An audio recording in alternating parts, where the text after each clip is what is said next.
Greetings from Tokyo, my dear friends. This is Daisuke, and I very much hope that this video finds you well and in very good spirits wherever you are in the world. And I just want to give you a quick update as to the state of affairs here with me. If you are interested, if you're not interested, that's okay too. You can just turn off this video and spend your time elsewhere. And I encourage that as well, which is time is precious. So be sure that you spend the time in a way that you want, because as I say, it is precious, it is a treasure, and it is limited, unfortunately. So please do turn off this video if you're not interested, and find something that is more tailored to your interests and tastes. And I mean that sincerely, my friends. But for those who are sticking around and are interested, just to let you know that this month we are now in the latter half of September 2020, and I'm very sorry. I'm just doing the very best I can with a number of things. I know I said I would do the Gamera set overview from Arrow, and so I will do that. It's just a matter of when I can put those up. Maybe I was thinking maybe if I can put them up by sometime in October, that might go nicely into what I will try to do a little bit in October. I haven't talked about it very much yet, but I do want to try to start talking a little bit about more tokusatsu films.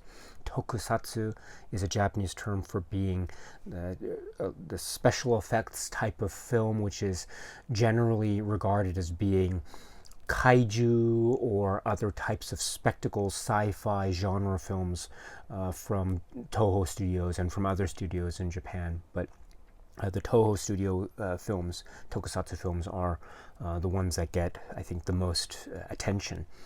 And Godzilla or Gojira and kaiju films of that nature fall in that camp. And so I do want to try to see if I can focus more on some of those films during the month of October. Again, I can't make any promises, but if that's the case, then I think the Gamera discussion will fit in very nicely with that, because I do have a lot to say about Gamera. I've said it before, I'll say it again, I'm a big fan of Gamera, and I have a lot of things to talk about. At the moment, I'm just trying to be sure that I have all my notes, I suppose, prepared, because there's a lot to say about Gamera. So, but as I say, I'll try to get that up and running as soon as I can. And also the Varda set, the Agnes Varda set from Criterion. Now, I've already finished going through that, and I must say it is immaculate. This is one of the best sets from Criterion. Criterion, I think, for all for everything that it does, I think what it does so well is box sets like this. We have comprehensive overviews, essentially, of a particular filmography of a filmmaker. We've seen this in the past with an older DVD set that Criterion did some years back with Kurosawa. And I know a lot of people have been saying it would be great if Criterion could release a Blu-ray set of the filmography of Akira Kurosawa. If that were to happen, I think that would be a huge potential bestseller. So anyway, that's something to consider for people in Criterion land. Also, of course, they released the Ingmar Bergman box set, the Ingmar Bergman Cinema set, which is also, I understand it, a very big success.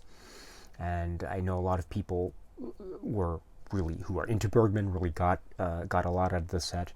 I know also a lot of people who didn't know Bergman and were trying out Bergman for the first time. It was a great way for people to get introduced to the world of Bergman. So that was also a wonderful thing. And now we have Varda, Agnes Varda, and not just that, we'll also be expecting later in this year the Fellini set called Essential Fellini. So that's something to look forward to as well. But the Agnes Varda set is one that I do want to talk about in detail, because I think it is one that I hope a lot of people are paying attention to. Varda's works, I would say, are, to be very general about them, I would say that they are some of the most delightfully experimental and sincerely and earnestly poetic works of art that have ever come out of this area of cinema. Such to say that the place and stature of Agnes Varda as a filmmaker, as a film cinema persona, as one who appeared both in front of the camera and behind the camera in many of her works. Varda is one of the most essential and important personages and personalities and figures in cinema in general. So to see the body of work as encompassed and captured in the Criterion set and the way it's presented, I think really shows, for me anyway, it really shows a lovely fresh perspective on a career that is utterly, utterly fascinating. Varda's works are just amazing.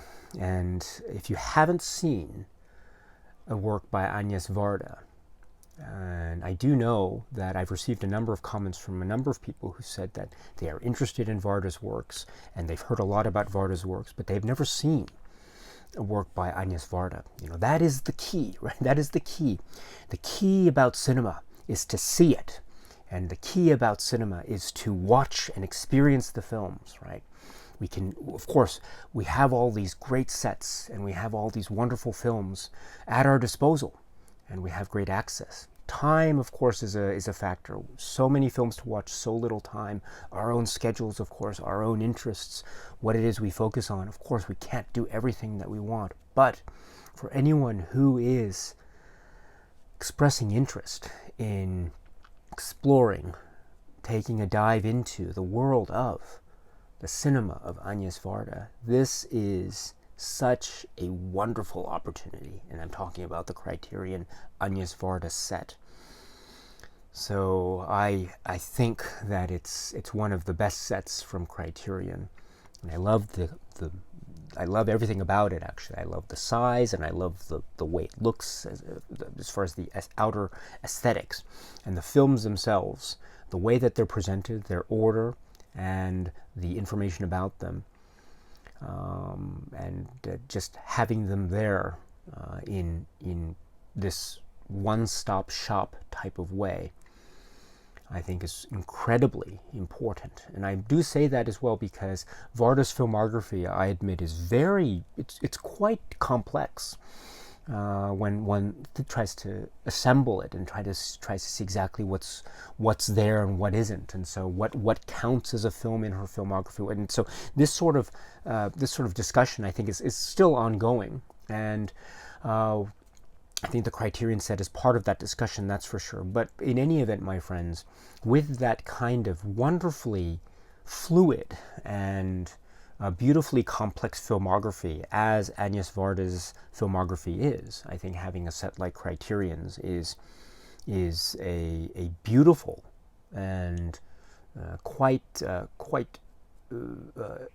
undoubtedly just essential reference tool for anything, if anything, then, and I think also as a marvelous source of complex films. Sometimes they can get quite dark. Sometimes they can be quite shocking.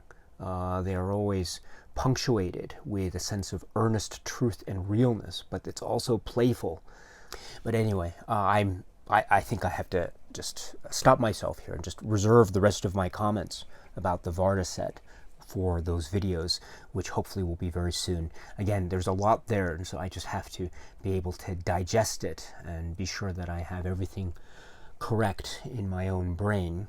And so I'm just trying to settle in with that. So, but they will be up and running as soon as I can with that. I know also a lot of people have been very, very kind in asking me about other sets, and I really do want to do the Tsukamoto set, Shinya Tsukamoto set from Arrow very much, and I do want to do the Jissoji set from Arrow very much. And there's the There's the and also the Rivette set I haven't finished yet. Out one, I'm still, I know I haven't done that, finished that yet, and I want to finish that. And also there's so many that I want to do. There's so much to do, so little time. I had this crazy, almost, I know I wouldn't be able to do it because of all these other things, but I always wanted to do just an overview of some of my favorite filmmakers from Japan. And one of the ones that I had always thought about was, well, there are a few actually. So I always thought about Kore-eda, Hirokazu Kore-eda, and his works up to a certain point. Takeshi Kitano. I've always wanted to do that. And actually, I think I mentioned it once in passing, long time ago. It never came to fruition, unfortunately, at least as of now. But I do want to do that as well. The one that I've always wanted to do was Ozu, Yasujiro Ozu. I did try, I did think about it a little bit, but there is I think I have pretty much everything that exists in commercial physical media by Ozu. I think so, more or less. There's some stuff that doesn't exist, as some of you may know, but at least as far as physical media is concerned, I do have that, and they are his filmography is so interesting. I know that a lot of attention is given to the latter half of Ozu's career, which, of course, it deserves that, because the latter half of Ozu's career is among the most sublime in all of cinema, period. The poetry and the masterful poetry that you're getting in an Ozu film during that period is just, it's just, you have to see it to believe it, and the way it can move one's very soul is something else entirely. But that is not all in Ozu's vast and illustrious career. We have his career that spans from the very early days of Japanese cinema, and we have a different approach and different style, and his focus on children, his focus on comedy, his focus on romance films, and his focus on certain genres as well. That slowly then turned into, as the years passed, his focus on the family drama and these the post-war films that emerged. These are all examples of the great scope and breadth and real reach, if you will, of the vastness of Ozu's filmography. His filmography is one of the most surprising I've ever encountered. So I do want to speak about that one day, hopefully very soon. And there are a number of filmmakers too. And again, I'm just focusing on Japanese filmmakers because they're the ones that are coming to mind immediately at the moment. But I would also love to do an overview of one of my favorite Japanese filmmakers ever, Shuji Terayama. And his works, I think, have not been made available very accessibly on physical media outside of Japan. So Terayama's works, however, are, if you want to talk about experimental, his works just run the gamut when it comes to experimental, pushing the envelope, challenging the audience with content and visual spectacle that is has many meanings and many facets to the collage, if you will, of ideas and space and time and treatment. And a lot of times his works are very shocking and quite confrontational. But that's the kind of cinema that I really dig. And his works are one-of-a-kind stuff. So Terayama, Shuji Terayama. I did hear, I don't know if it was maybe just wishful thinking, but I did hear perhaps, maybe somewhere, wouldn't it be nice if there was a Terayama set, Shuji Terayama set, released by, say, Arrow? Because Terayama is very much associated with other filmmakers like Yoshida, Kiju Yoshida, and also Jissoji. And as some of you may know, Arrow Academy released some great sets, the Yoshida set and the Jissoji set. And so I think it would be so cool if there was a Terayama set to, again, give more exposure to his works, which as I have said before and I'll say again, I think are among the most influential and essential in this part of Japanese cinema. And also I should mention too Imamura, Shohei Imamura. I think his works are among the most electric and vital in all of cinema, of Japanese cinema. And I did mention about how there was a recent announcement how Arrow is going to release an Imamura box set of a certain portion of his films. They would be releasing that in December 2020, which is such exciting news. Very exciting news. And that is an example of another filmmaker whose filmography is so vast, so rich, and so varied. If you look at the turns of his career, essentially, from the 60s to the 70s to the 80s, and then into, right? It's mind-boggling. And the way that his craft is, I think, quite distinct from each other in terms of the types of films that he was making. Truly exciting stuff. And to see a certain representation of a certain key portion of his filmography being shown in this Arrow set that we're going to see in December, the 80s films. I think this is going to be very exciting stuff indeed. I'd love to talk more about Imamura. There's so much to say. As I say, so much to do, so little time. And even in this discussion, I barely got to mention other filmmakers that I'd love to talk about. I think one that is mentioned a lot is Seijun Suzuki.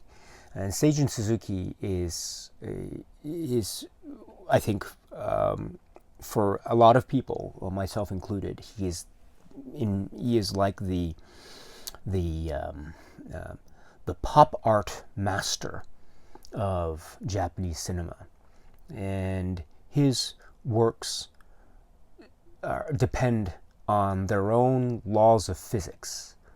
His works are in their own world of sublime, rich, and colorful pop art zaniness that confuse and rattle the mind and the heart and soul in a way that reminds me just how great it is to be alive and to be a fan of cinema. So his films are so richly confusing and like a zany maze of ideas and explosive expressions of art and poetry, and that's the stuff of great cinema, my friends. So that's another one. That's another area of cinema. That's another one. The filmography of Suzuki that I'd love to talk about. I think perhaps, my goodness, I think if I had to choose, I mean, of course his early stuff is classic, and I've spoken a little bit about some of his classic early films. Not much, but I'd love to have more opportunity to do that. But maybe one day I can try to focus in on that. I did mention, before all this world health crisis hit the world, I would often go to karaoke in Japan here, because I live in Tokyo, and I would always try, as if the karaoke machine included the song, I'd always sing the theme song to Tokyo Drifter. The theme song is sung by the great Tetsuya Watari. I love the songs of Tetsuya Watari. He's such a cool actor and also performer. And so one of the songs that he's famous for Well, his famous song is called Kuchi Nashi no Hana, which is also one that I like to sing in karaoke. But the other, another one that I like is Tokyo Drifter, the theme song to Tokyo Drifter. That's a cool one, so I would always sing that because I love the film so much. And unfortunately, there's no time for karaoke now, especially now because of the health crisis here. But hopefully soon, if things can calm down, maybe I can go back to karaoke again. But in the meantime, I'll still be singing the songs, say, in my heart, and that. But that was my discussion about Seijun Suzuki and his quote-unquote early period, because as you know, his career was quite, for lack of a better word, quite tumultuous, and not without incident, such that he had a little bit of a gap, quite a significant gap, in fact. And so, but then we have his later period, which is from the early 80s onwards, a little bit before, but onwards, and it is like kind of a second coming in terms of brilliance in cinema. And you start with some of those. Well, let me put it this way. There's the Taisho trilogy box set from Arrow, as some of you may know. If you can get your hands on it still, I think that you should really check that out. It's always been one of my dream projects on this channel to talk about the Taisho trilogy set. The films being Zigeunerweisen and Kagerosa and Yumeji. If you haven't seen Zigeunerweisen, I really, again, I've mentioned a lot of films here over maybe this video and over the course of this channel, films that I think are at least considered by many to be quote-unquote iconic works of Japanese cinema. There's, of course, Kurosawa and Ozu and Mizoguchi, the great three that a lot of film enthusiasts like to mention, I think quite rightly and quite reasonably, of course.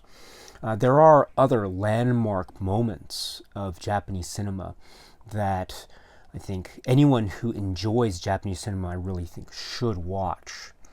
I've mentioned a couple that I think are really essential. Funeral Parade of Roses comes to mind. I've also mentioned in the past, like Crazy Thunder Road, Sogo Gakuryu Ishii's work. This is another one that I think falls in that category. This is taken from this box set. Zigeunerweisen. And this is, I think, for my money, I haven't thought about it with great precision, I admit, but this could be my favorite Suzuki film because it is so dreamlike and so confident and aggressively so, and yet it has an elegant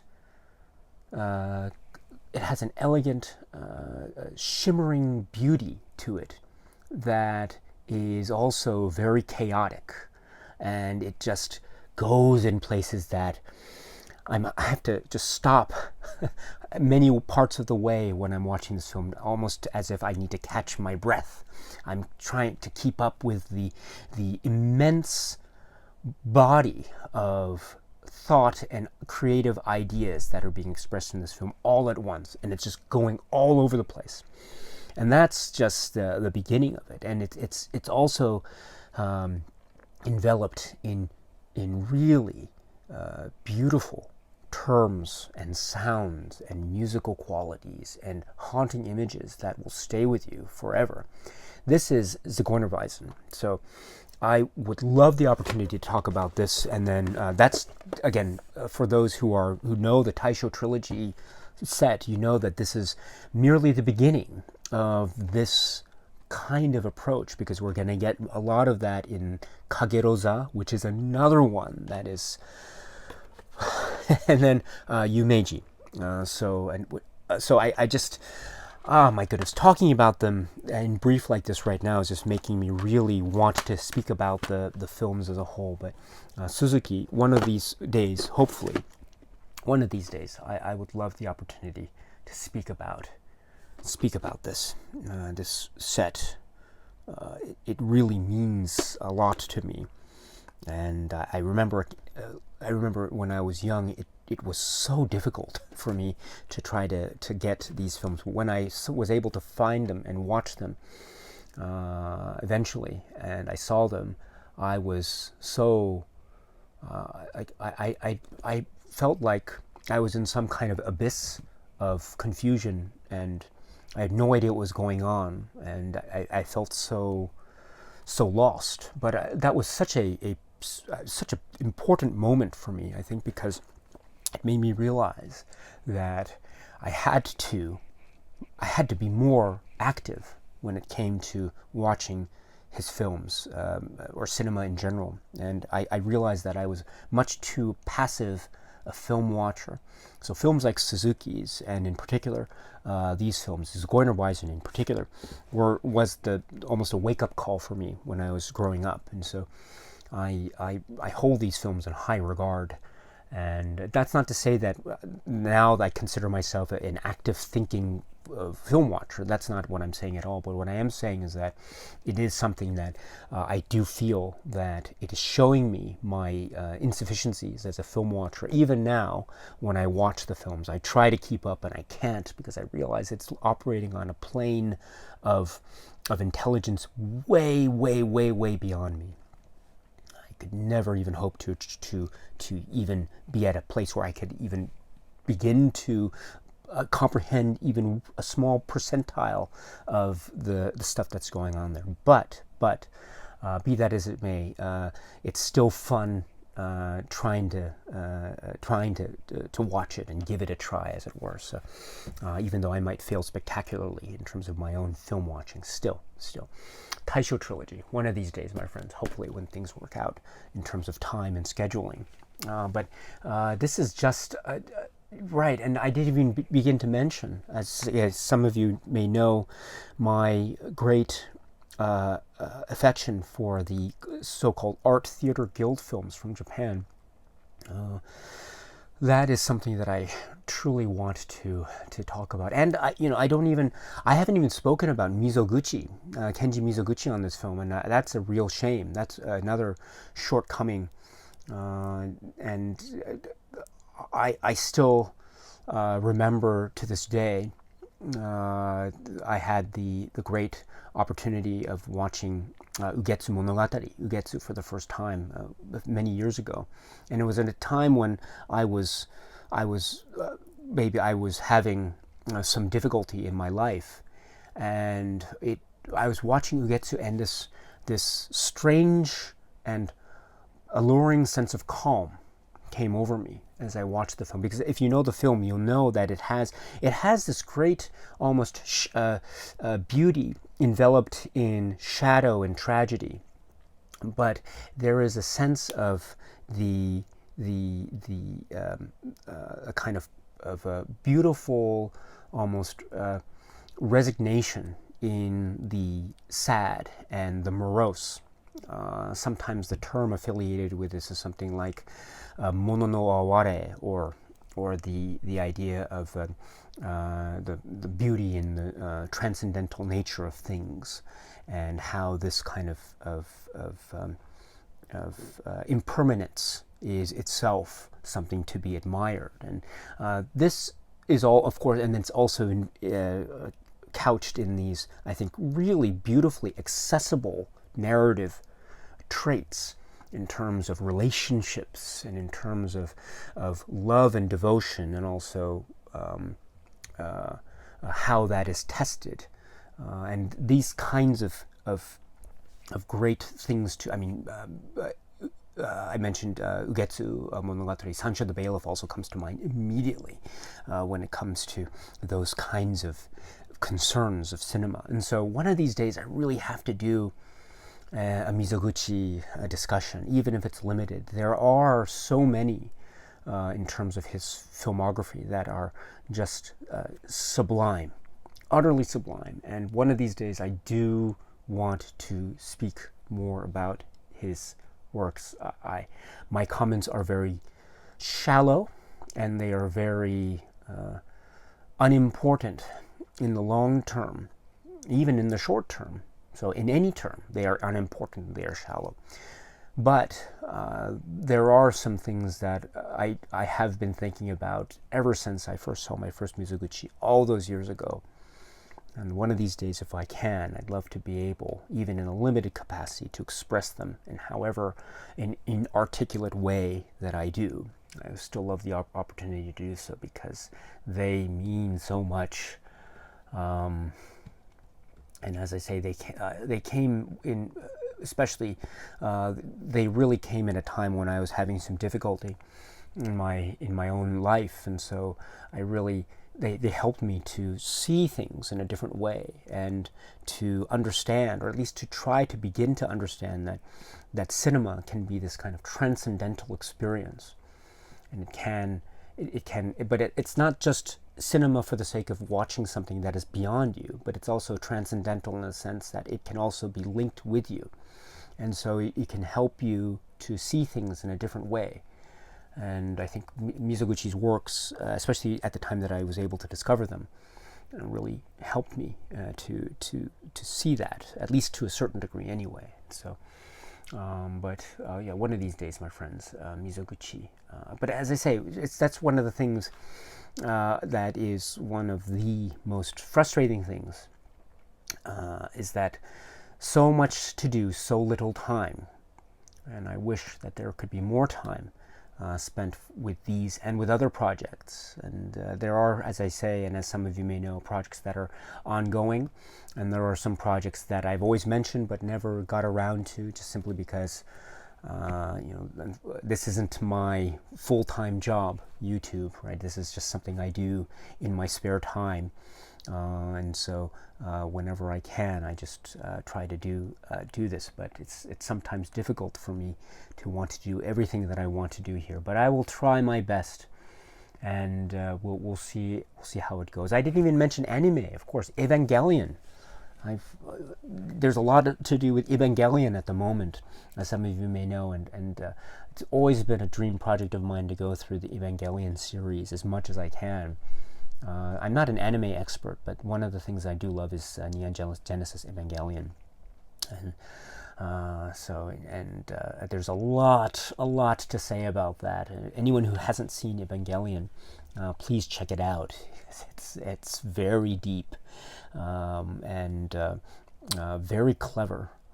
And actually so clever. It's so deep. It's one of these things where you start thinking about all the connections and you just can't escape, because everything leads to something else, and you have to have sort of, the deeper you go, the more you realize more questions need to be asked. It's one of these things, and so it's its own kind of world. But it's not just that. It's also this quite vividly depicted portrait of youth and of the struggles of youth and all that entails, whether it be relations with one's elders, with one's parents, trying to make friends, trying to understand things, especially during this period of growth, and the things that we are beginning to discover when it comes to ourselves and the world around us, trying to understand what it is to be, to want to be included, to want to feel attracted to others, to understand one's own worth, and to understand oneself. This and many other things, of course. Not to mention the fact that this is all, of course, linked to this notion of oneself, of course. But who are we in the context of the universe, and what the notion of where we come from, and what is beyond us. And I'm not just talking about theological questions. I'm also talking about existential questions. And when we talk about existential questions, the ultimate existential question is what is beyond us vis-a-vis someone else. So this is the ultimate, or this is one of the great distillations of human relationships, and how we relate with others, and the struggles and the sort of existential dilemmas that are associated with relationships, whether they be on a theological grand level or whether they be on a really micro intimate level, and everything in between. It's all there in Neon Genesis Evangelion, and so much more. And while I couldn't ever claim to be able to be in any way, shape, or form an expert when it comes to the world of Evangelion, I do consider myself a big fan. And one of these days, very soon, I hope, again, I hope I can talk more about that on this channel. But as I say, I talk more about, I guess, what I'm making this video, where I'm talking about what I hope to do. I could be spending this time actually doing it, I suppose. So I think part of it's my own fault, but oh well. I guess one of the things that's good about doing a YouTube channel or video sometimes is that you can just talk out the things that you want, and sometimes talking out might lead to action. You know, it's like Paul Schrader's film Mishima, Life in 4 Chapters. You know, words and action, right? What is the combination of the two? What is the link between the two? So maybe words in this case can lead to action, and that action here being some more videos on these filmmakers that I love, plus others, my friends, plus others. Anyway, sorry about that. I think I seem to have gone much longer than I had anticipated, so sorry for that long-winded update. I hope for those of you who are still around to watch this video, I hope that you're having a great day. And until we meet again, my friends, please be happy and healthy and well, and please keep on watching a lot of great, great movies. Thank you so much, as always, and cheers.